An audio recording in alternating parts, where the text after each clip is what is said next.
नमस्कार दोस्त, आपका स्वागत है हमारे YouTube चैनल मिशन सिलेक्शन में।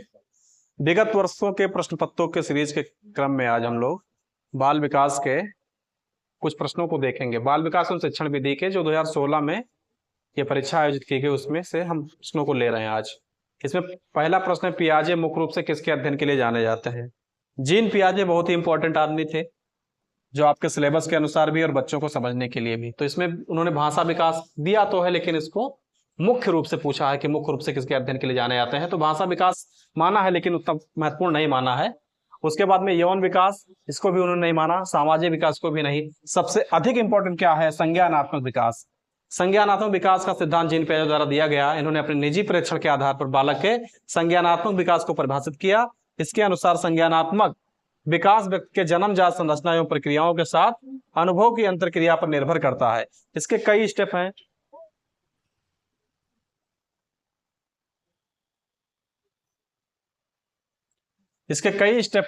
ये सभी ऑप्शन कट जाएंगे। संज्ञानात्मक विकास ऑप्शन सही होगा। इसमें देखिए, निम्न प्रक्रियाओं से होकर गुजरता है। संज्ञानात्मक विकास के कई प्रक्रियाएं हैं, जिसमें संगठन है, अनुकूलन है, आत्मसातन, उसके बाद समंजन है। दूसरा प्रश्न है, जब मानव शरीर के एक भाग को दिए गए प्रशिक्षण का अंतरण दूसरे भाग में हो जाता है तो उसको क्या कहते हैं? अगर मान लीजिए किसी ने मानव शरीर के एक भाग में कोई प्रशिक्षण तो सीखा और फिर उसका अंतरण दूसरे भाग में हो जाएगा तो उसको क्या कहते हैं? द्विपार्श्विक अंतरण कहते हैं। मानव शरीर के दो भागों में बांटा जा सकता है, दायां और बायां भाग। जब मानव शरीर के एक भाग को दिए गए प्रशिक्षण का अंतरण दूसरे भाग में होता है तो द्विपार्श्विक कहते हैं। मतलब इससे आपने किसी हाथ से लिखना सीख लिया और उसके बाद में दूसरे हाथ से भी लिखना सीखना, क्या है? द्विपार्श्विक है। ठीक है, जैसे दाएं हाथ से लिखने की योग्यता का उपयोग बाएं हाथ से लिखने में करना, ये क्या है? द्विपार्श्विक है। जब हम कोई स्किल या कोई चीज सीख लेते हैं और उसका दूसरे शरीर के दूसरे भाग से उस पर काम करने लगता है तो द्विपार्श्विक होगा। या ऊर्ध अंतरण नहीं है, क्षैतिक अंतरण भी नहीं है, ऊपर से कोई भी नहीं है। क्या है ये? द्विपार्श्विक अंतरण है। द्विपार्श्विक नाम से स्पष्ट है। द्वि और पार्श्विक मतलब अंगों से दूसरे।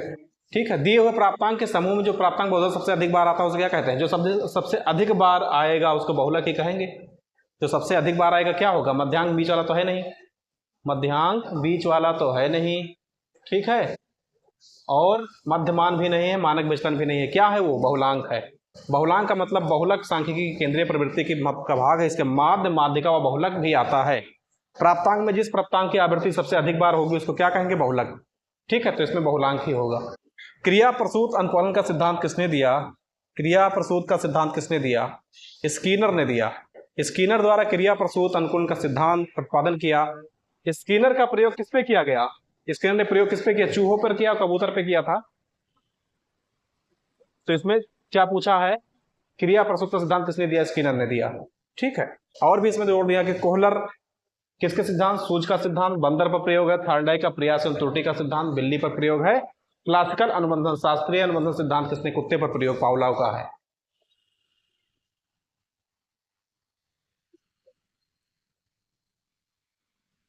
बंडूरा निम्नलिखित में से किस सिद्धांत संबंधित है? अल्बर्ट बंडूरा, सामाजिक अधिगम का सिद्धांत। बंडूरा ने क्या दिया? सामाजिक अधिगम का सिद्धांत। इन्होंने बताया कि जो अधिगम है और दूसरों को देखकर, सुनकर व समझकर होता है। यानी व्यक्ति क्या करता है? समाज में रहकर ही सीखता है। यह सिद्धांत किसका है? अल्बर्ट बंडूरा का है। सीखने के लिए दूसरे को देखना, सुनना और समझना बहुत जरूरी होता है, ऐसा मानना था अल्बर्ट बंडूरा का। मानसिक आयु का प्रत्यय किसने दिया? मानसिक आयु का प्रत्यय किसने दिया? विनय साइमन ने दिया था इसको। किसने? विनय साइमन। मानसिक आयु के संप्रत्यय का प्रत्यय विनय के द्वारा किया गया। स्पष्ट है किसी व्यक्ति की मानसिक आयु का व्यक्ति के मानसिक विकास की अवस्था को बताती है। इसके आधार पर बालक को मंद बुद्धि, तीव्र बुद्धि आदि विभिन्न चरणों में विभाजित किया था। 1905 में विनय ने अपने सहयोगी साइमन के साथ मिलकर के प्रथम सफल बुद्धि परीक्षण किया। ये आईक्यू का जो सूत्र है, मानसिक आयु बटा तैथिक आयु और गुणे में क्या? 100। निम्नलिखित में कौन सा सीखने का नियम नहीं है? तो सीखने के नियम ऑप्शन विधि से ही देखे ज्यादा अच्छा रहेगा। तत्परता का नियम बिल्कुल है, प्रभाव का बिल्कुल है, अभ्यास का नियम बिल्कुल है। तो इसमें क्या नहीं होगा? तनाव का नियम नहीं होगा। क्या है? तनाव का भी कोई नियम होता है? कोई तनाव से भी सीखता है? नहीं, ऐसा नहीं होता है। तो इसमें क्या होगा? तनाव का नियम, सीखने का नियम नहीं। सीखने के संबद्ध प्रक्रिया सिद्धांत में पावलोव ने किस पे प्रयोग किया? बिल्कुल सीधा सिंपल सा क्वेश्चन है। अगर आपने एक बार भी किताब उठाया होगा तो पावलोव ने किस पे प्रयोग किया था? कुत्ते पर।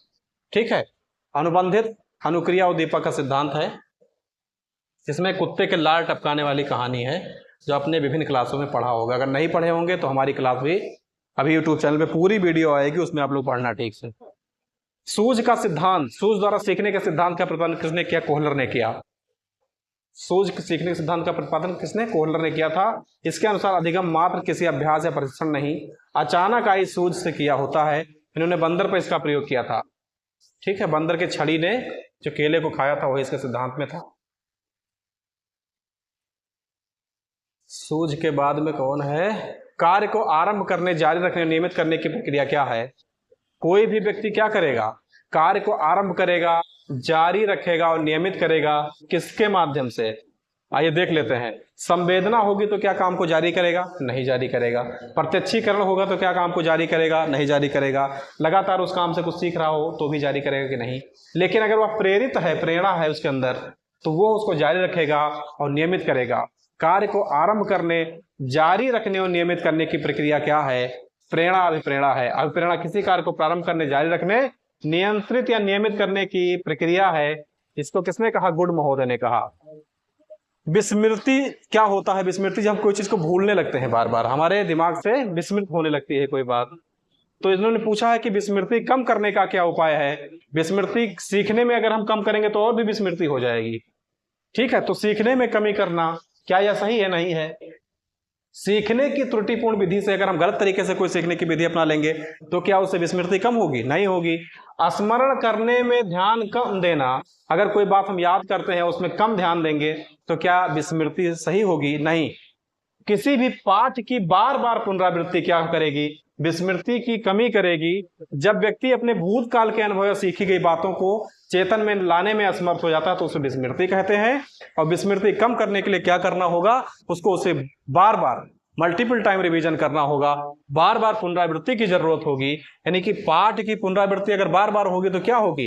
विस्मृति कम हो जाएगी। क्रोध हुआ भय किसके प्रकार है? इसमें पूछा है कि क्रोध हुआ भय किसके प्रकार हैं।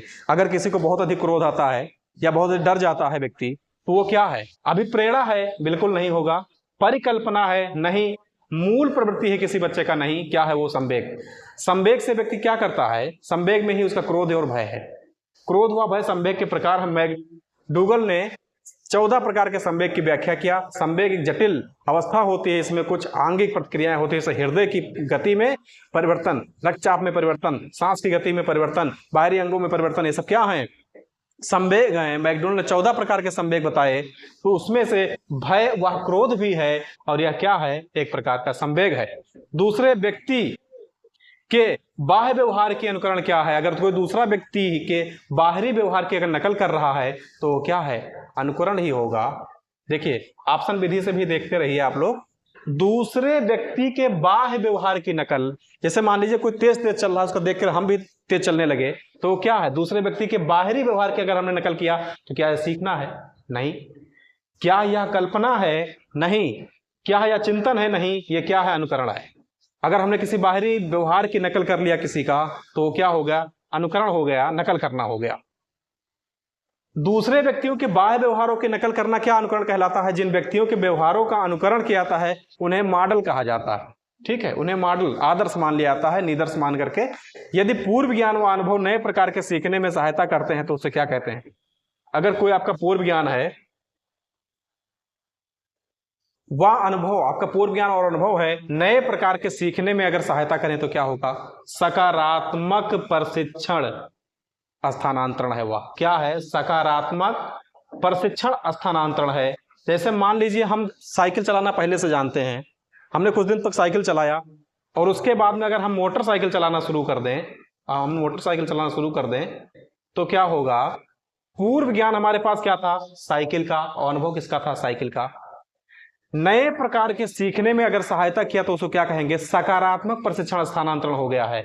हमने पहले से कुछ जानते थे, वह पॉजिटिव हुआ और उसी प्रशिक्षण का क्या हो जाता है? स्थानांतरण। तो ये नकारात्मक प्रशिक्षण स्थानांतरण तो होगा नहीं।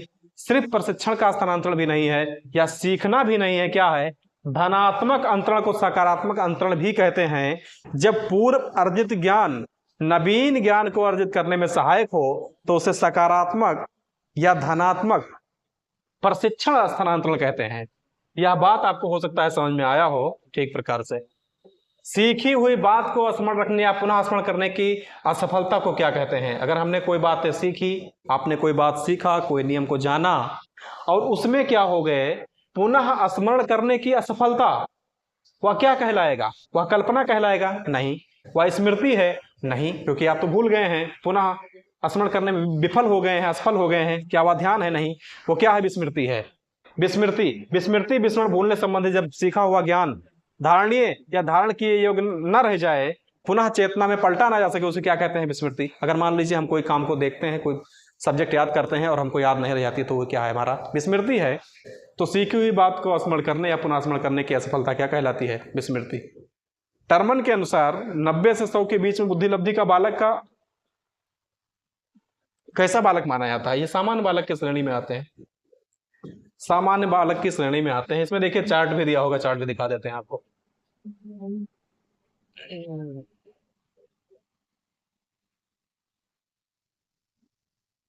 देखिए इनमें चार्ट दे दिया है।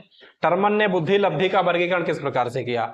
130 से अधिक है वो क्या है? बालक प्रतिभाशाली है।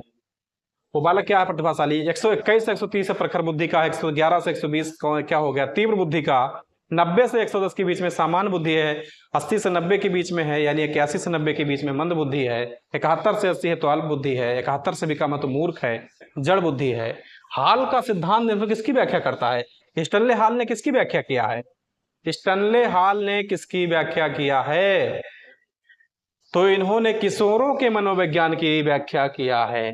बुद्धि की प्रकृति तो इन्होंने नहीं बताई, अधिगम में प्रेरणा की भूमिका भी नहीं, मूल्यों का विकास भी नहीं। क्या है? किशोरों का मनोवैज्ञानिक। स्टैनले हाल ने 1904 में प्रकाशित अपनी पुस्तक एडोलसेंस में किशोरावस्था के विकास को आकस्मिक विकास के सिद्धांत के अंतर्गत व्याख्यात किया है। इसके अनुसार किशोर में जो शारीरिक, मानसिक और संवेगात्मक परिवर्तन होते हैं वो क्या होते हैं? अचानक होते हैं, अकस्मात होते हैं। मानव व्यक्तित्व के मनोलैंगिक विकास सिद्धांत को किसने दिया? फ्रायड, सिगमंड फ्रायड, बहुत ही एक जानकार वैज्ञानिक। इन्होंने मनोलैंगिक के विकास का सिद्धांत दिया। व्यक्तित्व के विकास की व्याख्या के लिए सिगमंड फ्रायड ने सबसे पहले मनोविश्लेषणात्मक सिद्धांत का प्रतिपादन किया। फ्रायड ने व्यक्ति के मनोलैंगिक विकास के संदर्भ में मुख्य रूप से 5 अवस्था का उल्लेख किया है। जो पहले मुखीय अवस्था है, दूसरी गुदीय अवस्था, तीसरा लैंगिक अवस्था और चौथा अदृश्य अवस्था, और पांचवा क्या है? जनेंद्रिय अवस्था है। 5 प्रकार की अवस्थाओं का सिगमंड फ्रायड ने इसमें अपना उल्लेख किया है। मनोविज्ञान की प्रथम प्रयोगशाला कहाँ स्थापित किया गया? ये किसने स्थापित किया? डब्ल्यू वुंट के द्वारा। ठीक है, इसको आधुनिक मनोविज्ञान का जनक माना जाता है, विलियम वुंट को। 1879 में जर्मनी के लिप्जिंग शहर में, लिप्जिंग विश्वविद्यालय में मनोविज्ञान की प्रथम प्रयोगशाला स्थापित की। इसके बाद से मनोविज्ञान को अध्ययन की एक स्वतंत्र विधा माने जाने लगा। गेस्टाल्टवाद मनोविज्ञान की आधारशिला किसने रखा? गेस्टाल्टवाद, इसके जो जनक थे मैक्स बर्धीमर थे। कौन थे? मैक्स बर्धीमन। गेस्टाल्ट मनोविज्ञान के आधारित 4 जर्मन मनोवैज्ञानिक कौन है? मैक्स बर्धीमन है, वोल्फगैंग कोहलर हैं, कोर्ट लेबिन है और कोफ्का हैं और कोर्ट लेबिन है। 4 हैं। ठीक है, तो इसमें इसके जो मेन थे क्या हैं? मैक्स बर्धीमर हैं। संघनन सिद्धांत किससे संबंधित है? संघनन का सिद्धांत ये स्मृति से संबंधित है। संघनन का सिद्धांत किससे संबंधित है? संघनन का सिद्धांत स्मृति से संबंधित है। ठीक है, ये देखिए लिखा हुआ है, संघनन का सिद्धांत किससे है? स्मृति से संबंधित है। क्षेत्र सिद्धांत में किस वर्ग का योगदान है? अधिगम संबंधी क्षेत्र सिद्धांत कुर्ट लेबिन के द्वारा दिया गया है, लेकिन इसमें गेस्टाल्टवादी मनोवैज्ञानिक हैं। लेबिन का सिद्धांत सामान्य शब्दावली में यह कहता है कि मानव व्यवहार व्यक्ति और वातावरण दोनों का प्रतिफल है। जो मानव का व्यवहार है वो क्या है? व्यक्ति और वातावरण दोनों का मिला जुला रूप है, जिसे सांकेतिक रूप में इसके सूत्र के द्वारा इन्होंने प्रदर्शित किया है। तो इसमें पूछा क्षेत्र सिद्धांत किस वर्ग का योगदान है? तो इसमें गेस्टाल्टवादियों का ही है, क्योंकि ये कुर्ट लेबिन गेस्टाल्टवादी ही थे। बैटरी का प्रयोग बुद्धि और लब्धि के लिए जाना जाता है। ठीक है, बैटरी का प्रयोग क्या है? बुद्धि के लिए। अभिक्रमायोजित अधिगम का प्रत्यय किसने दिया था? स्किनर महोदय ने दिया था। किसने? स्किनर महोदय ने दिया। ठीक है, स्किनर महोदय ने दिया। व्यवहारिक क्षमताओं में वह सापेक्ष अस्थायी परिवर्तन को कि प्रबलित अभ्यास का परिणाम होता है, उसे क्या कहते हैं? व्यवहारिक क्षमताओं में अगर आपकी बिहेवियर जो क्षमता है, सापेक्ष अस्थायी परिवर्तन जो प्रबलित अभ्यास का परिणाम होता है, वो क्या है? अधिगम है। सीखना या अधिगम ऐसी प्रक्रिया इसके द्वारा अनुभूति अभ्यास के व्यवहार में अपेक्षाकृत अस्थायी परिवर्तन होता है। इसमें अधिगम के द्वारा क्या होगा, अधिगम के द्वारा व्यवहारिक क्षमता में वह सापेक्ष अस्थायी परिवर्तन हो जाएगा। तो इसमें सीखना अधिगम ऐसी प्रक्रिया इसमें द्वारा अनुभूति अभ्यास के फलस्वरूप व्यवहार में अपेक्षाकृत अस्थायी अधिगम होता है। संज्ञान किस बुद्धि के सिद्धांत का हिस्सा है? संज्ञान किस बुद्धि के सिद्धांत का हिस्सा है? जेपी गिलफोर्ड उसके सहयोगियों ने बुद्धि का त्रिविमीय प्रारूप प्रस्तुत किया। इसके अनुसार बुद्धि को 3 विमाओं के परिपेक्ष में देखा जाता है। सामग्री, संक्रिया और उत्पाद। संक्रिया को पुनः 5 प्रकार में बांटा गया: संज्ञान, स्मरण और परंपरागत चिंतन, गैर परंपरागत चिंतन और मूल्यांकन। इस प्रकार से इसमें बांटा गया। तो इसमें हम क्या करेंगे? गिलफोर्ड का सिद्धांत क्या है? संज्ञान बुद्धि के सिद्धांत का हिस्सा है यह।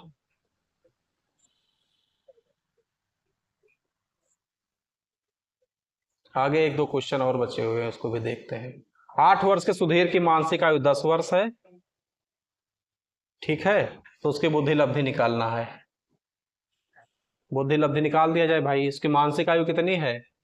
10 और रियल वास्तविक आयु कितनी है? 8 और गुणे में कितना? 100। तो इसको आप कर लीजिए और क्या, कैसे काटा जाए? सीधे सीधे 1000 कर दो, इसको बटे में कितना? 8। काट लो, 125 आएगा। इसको देखो कर लीजिए 4, तो ये हो जाएगा 500। इसको कर दीजिए 2, ये हो जाएगा 250। फिर इसको करिए 2, फिर हो जाएगा 125। ये लिखा हुआ है।